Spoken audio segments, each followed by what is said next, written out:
Assalamualaikum warahmatullahi wabarakatuh. Sahabat tani, kita berjumpa kembali pada acara peduli durian kita. Sahabat tani, kita melihat durian musangking kita di depan ini.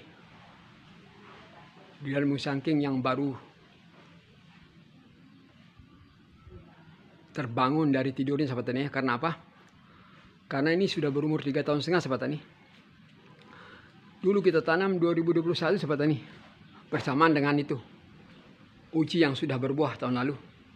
Tapi ini karena dia stuck selama lebih dari 2 tahun ya, stucknya itu. Kami sudah berbagai macam cara 2 tahun yang lalu itu memberikan perawatan, tapi tidak juga.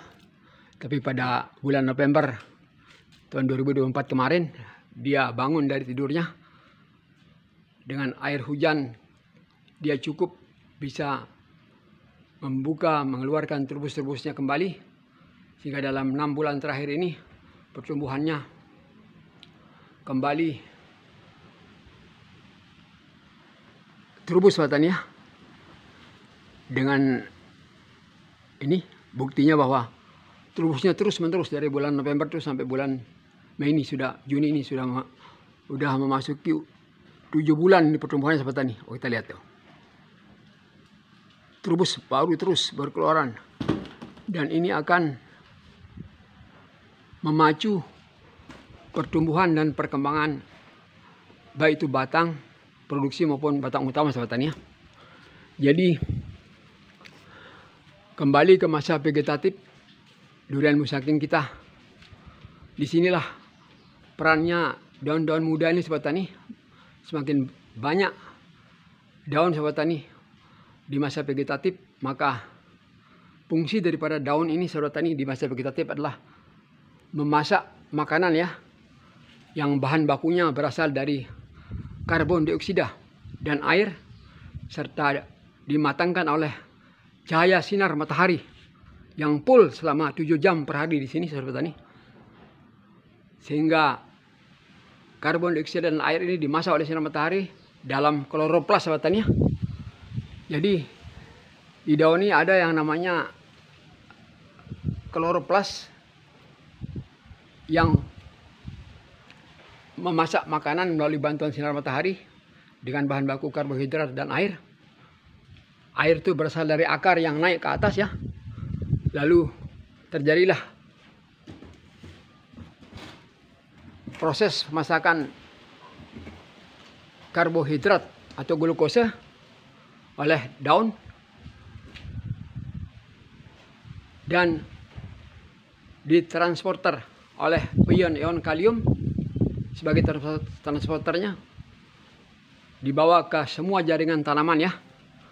Sehingga pada masa vegetatif ini semakin banyak daun, sahabat tani, maka semakin besar pula manfaatnya untuk pembesaran batang-batang produksi, ranting-ranting, dan batang pokok, sahabat tani.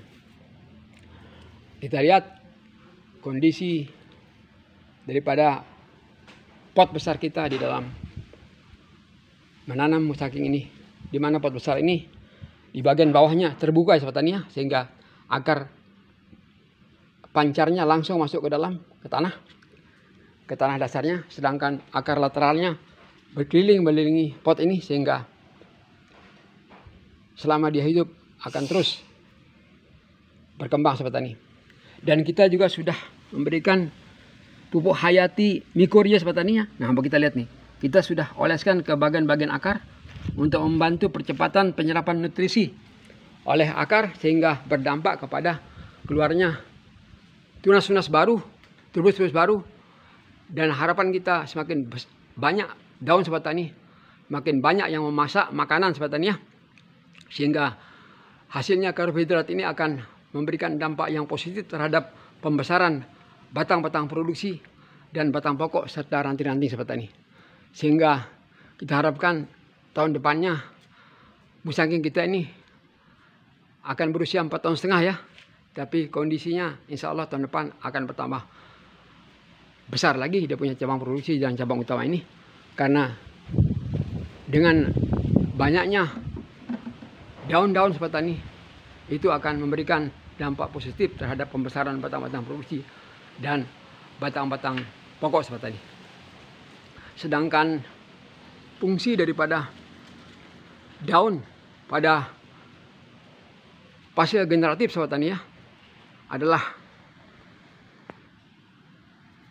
membesarkan buah ya. Bila ada buah menggantung di satu cabang produksi, maka bergantilah peran daripada daun ini di dalam memasak makanan.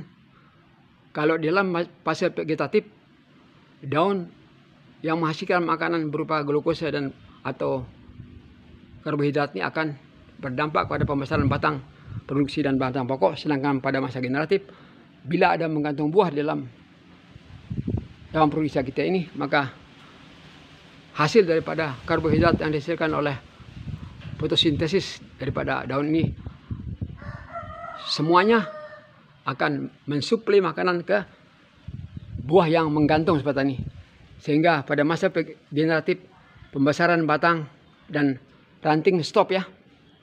Karena masa generatif terfokus kepada pengisian buah ya. Nutrisi semua masuk ke dalam buah sehingga pembesaran batang stop selama belum panen.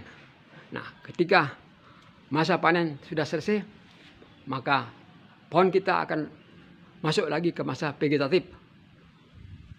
Kita berikan pemupukan vegetatif saudara-saudara tadi seperti biasa. Cukup pupuk NPK atau yang lengkap, NPK petani dan Karate Boronis petani. Jadi lengkap makro primer dan makro sekunder serta unsur mikronya petani. Ketika selesai panen maka masuklah lagi ke masa vegetatif, masa pembungaan atau masa pembesaran batang-batang produksi. Nah, itulah saudara-saudara petani sharing kita pagi ini. Semoga di tahun depan kita melihat musaking kita ini dapat menggantung buah. Kita optimis saudara petani karena apa? Selama 7 bulan ini terus musaking kita terus menerus keluar ya. Jadi mengeliat terus. Nah, seandainya terjadi ini dalam hitungan tahun, maka tahun depan insya Allah batang produksi kita akan bisa bertambah lebih besar dan siap untuk menggantung buah seperti ini. Oleh karena itu besar harapan kita, semoga kelanjutan daripada terusnya ini terus, sehingga kita berharap tahun depannya dapat musaking kita ini berbakti sahabat tani. Nah, demikianlah sahabat kami informasi yang dapat kami sampaikan bagi yang terinspirasi dan mudah-mudahan bermanfaat. Billahi taufiq. Assalamualaikum warahmatullahi wabarakatuh.